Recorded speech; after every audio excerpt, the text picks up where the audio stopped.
JP, ngayong pinagbawalan na yung mga motorsiklo dyan sa service road sa EDSA Kamuning Flyover, nakabawas naman ba sa traffic yung ipinatupad nilang scheme?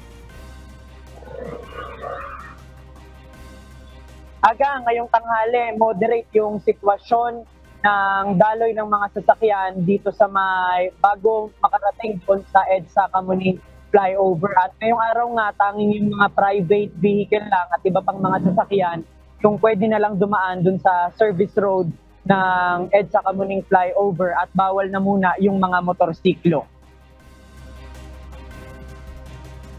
Simula ngayong Biyernes, May 3, ipinagbawal na ng Metropolitan Manila Development Authority o MMDA ang pagdaan ng mga motorsiklo sa service road ng EDSA Kamuning Flyover. Kailangan na nilang lumiko sa mga ruta mula sa Scout Borromeo, Panay Avenue, Mother Ignacia Avenue o sa Scout Albano. Paraan ito para kahit papaano ay maiwasan na tumukod ang matinding traffic dito sa EDSA.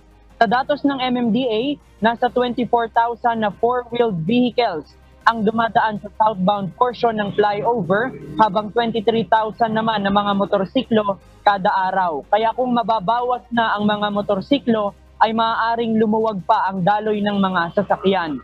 Gayunman, yung mga rider ng motorcycle taxis na naghahatid ng pasahero sa MRT3 station o kaya sa Pag-ibig Building ay pinapayagan pa rin namang dumaan.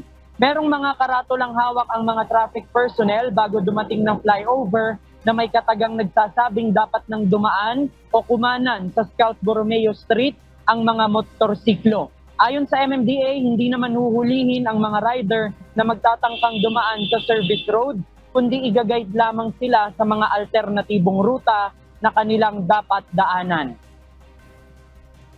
Yung kasalukuyang sitwasyon dito sa bago mag-EDSA Kamuning Flyover ay moderate naman yung daloy ng mga sasakyan. At dito nga sa aking likuran, kung makikita sa video, merong mga traffic personnel na kapag yung mga motorsiklo ay dadaan dito sa lane papunta nung approaching doon sa EDSA Kamuning Flyover, tatanungin sila kung dadaan sila doon sa service road.